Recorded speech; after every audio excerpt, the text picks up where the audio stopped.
Thế trận vẫn đang giằng co thì chợt Mã Ngọc đầu hói la lớn làm hiệu hợp kiếm, hiệu lệnh vang lên, 4 người lần lượt phóng kiếm ra khỏi tay, kiếm được quán kình bay lên kết hợp vào nhau như một cây bẫy từ trên cao áp xuống đầu của Hoàng Dược Sư. Trong chớp mắt bẫy kiếm đã bao vây mật khít Hoàng Dược Sư, những người còn lại cũng đồng thời vung kiếm tấn công thu hẹp không gian nhảy múa của Hoàng lão tà. Đường ra duy nhất giờ đây chỉ có thể là tung người lên để thoát khỏi kiếm trận, nhưng chuyện dễ như vậy thì không có ở đây, vì phía bên trên đó đã có Khưu Sứ Cơ đang hăm hở cầm kiếm lao xuống. Khưu Sứ Cơ như quả hỏa tiễn cầm kiếm chĩa thẳng Hoàng Dược Sư mà lao tới. Nhưng để dọa được Đông Tà nào phải là chuyện dễ, một cái búng tay đạn chỉ thần công lại được ông ta sử ra lần nữa.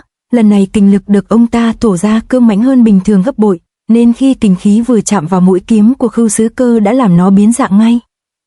Sự bá đạo của đạn chỉ thần công lần này còn ngụy dị đến mức uốn ngược trường kiếm chọc vào giữa mặt của Khưu Sứ Cơ. Tình thế không thể ngờ này làm Khưu Sứ Cơ không khỏi hốt hoảng. Nhưng Khưu Sứ Cơ đã trải qua trăm trận nên cũng không có dễ chết. Ông ta lập tức xoay người thoát khỏi lưỡi kiếm của chính mình trong đường tơ kẽ tóc. Hoàng Dược Sư thấy chiêu số không thành thì không hề tức giận mà chỉ nhếch mép cười khẩy. Vì Khưu Sứ Cơ dù đã thoát hiểm nhưng thân bất do kỳ thì ắt sơ hở sẽ lộ ra đầy mình. Hoàng Dược Sư tất nhiên sẽ xuất trưởng tấn công ông ta. Mục tiêu lần này chính là đầu của con rắn. Mắt thấy trưởng kình lăng lệ này nhưng Khưu Sứ Cơ biết không thể tránh kịp nên đành liệu đỡ lấy trước. Không ngoài dự đoán, Khưu Sứ Cơ đã bị Hoàng Dược Sư ép cho phải thối lui liên tục.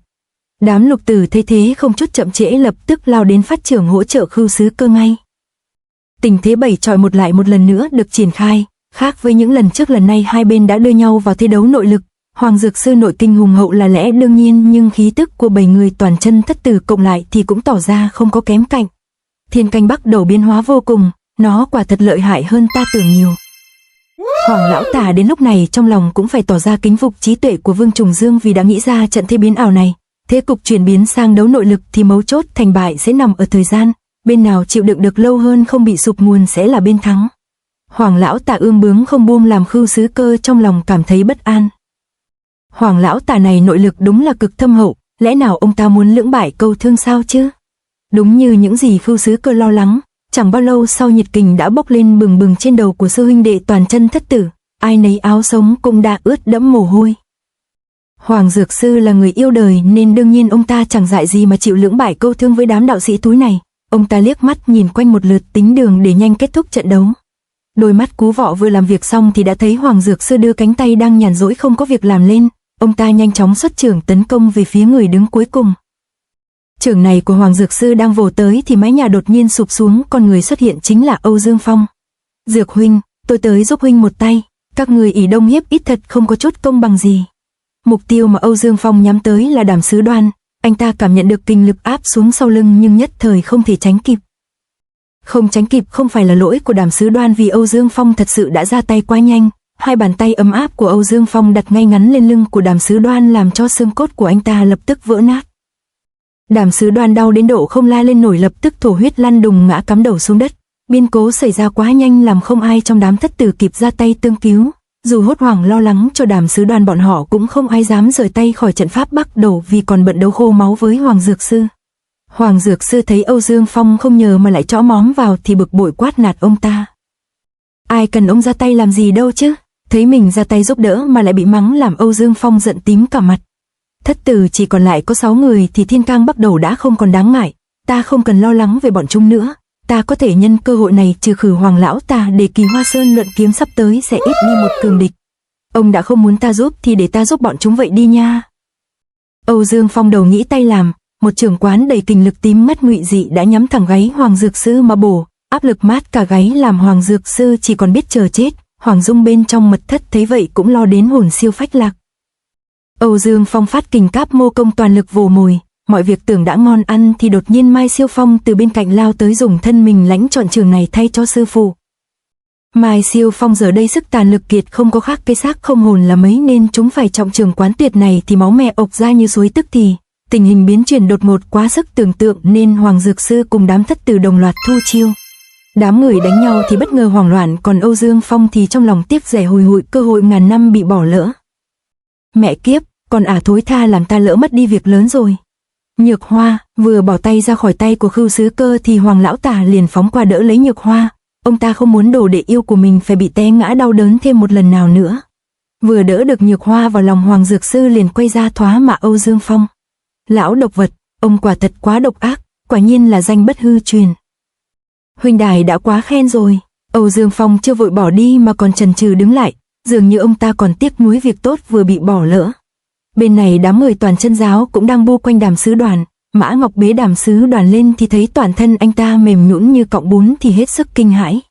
Âu Dương Phong xuất thủ quá hiểm độc, Đàm sư đệ toàn thân xương cốt đều đã nát vụn cả rồi. Vương Sư Nhất thò tay bắt mạch cho Đàm Sứ Đoàn thì cùng với vẻ mặt bị thảm ông ta cũng liên tục lắc đầu ngây ngây. Âu Dương Phong muốn ở lại thêm chút để xem bộ phim ly biệt, nhưng trong đầu nhảy số sợ rằng nếu Hoàng Dược Sư và Toàn Chân Lục Tử này liên thủ trả thù thì sẽ rắc rối to, nên liền triển thân nhanh chóng chuồn gấp. Ha, Hoàng lão tả, ta đã giúp ông phá trận pháp của Vương Trùng Dương, lại còn thay ông trừ khử phản đồ to tội nhất của môn phái. 6 tên còn lại ông tự mình đối phó đi nha, chúng ta gặp lại nhau sau, si diêu ở gen, đừng hòng chạy. Khưu Sư Nhất thấy hung thủ giết hại sư đệ đồng môn bỏ đi thì liền phóng người đuổi theo. Bên này Hoàng Dược Sư thấy Nhược Hoa yêu nấc lên liên tục, biết rằng cô ta không thể sống thêm nên chẳng còn tâm trí đâu mà truy sát Tây Độc. Thấy Khưu Sứ Cơ quá hống liều, Mã Ngọc đầu hói liền lên tiếng cản lại. Khưu sư đệ hãy quay lại đi, đừng có đuổi nữa, nếu đệ đuổi kịp Tây Độc thì đệ có nghĩ ra viễn cảnh gì không? Thấy Mã Ngọc nói vô cùng có lý, Khưu Sứ Cơ vội dừng bước ngay. Ông ta vừa dừng lại thì đã nhớ ngay tới con hàng Hoàng Dược Sư nên lên tiếng thoá mạ liền. Hoàng Dược Sư, Toàn Chân Giáo bọn ta có thủ oán gì với ông, mà sao ông nỡ lên cơn tà ma dị đạo hại chết Chu sư thúc tội nghiệp của bọn ta, rồi liên đới đến cái chết của Đàm sư đệ, rốt cuộc ông làm vậy là vì cái gì hả? Cái gì, ta hại chết Chu bá thông ư? Nghe Khưu Sứ Cơ chửi rủa như vậy làm Hoàng lão tà cũng ngớ người ra, chả hiểu là có cái chuyện chi. Ông ta liền nói lại một lượt lý do mà mình vô tình có mặt ở đây. Ta và Tây Độc cùng lão ngoan đồng thi cước lực, đã chạy cả 100 dặm còn chưa phân được thắng bại thì lão ngoan đồng đột nhiên nói có việc gấp phải đi, nhưng không biết là ông ta đi đâu. Ta và Tây Độc đuổi tới đây thì mất dấu rồi vướng vào cái cục diện giờ khóc giờ cười này, ông còn cứng đầu không chịu nhận tội. Khưu Sứ Cơ cao giọng đe nẹt, nhưng Hoàng Dược Sư chỉ nhếch mép cười nhạt, vì 100.000 lời nói không bằng hơi khói xì bo, lại thêm những lời mà Tây Độc để lại là kế ly gián để mượn tay Toàn Chân Lục Tử tương tàn với mình. Ta vốn dĩ đã mang tiếng tốt từ lâu nay, thêm tội giết lão ngoan đồng thì đã sao, ta không nên tranh cãi với đám đa sự này làm gì cho mệt. Khưu Sứ Cơ đang xù lông chất vấn Hoàng Dược Sư thì chợt nghe tiếng đồng đạo la hoảng, thì ra Đàm Sứ Đoan đã không còn chịu đựng nổi nên đã tắt thở. Quán rượu huyên náo cả đêm, giờ chỉ còn lại sự im lặng cùng sự sầu não nặng nề. Khưu Sứ Cơ thấy tình cảnh đã đủ đau buồn nên cũng không gây chuyện với Hoàng Dược Sư nữa, ông ta chỉ lườm nguýt về phía Hoàng Dược Sư buông lời nói không lông ra chiều hăm dọa. Thù này của Toàn Chân Giáo chúng ta nhất định sẽ phải báo.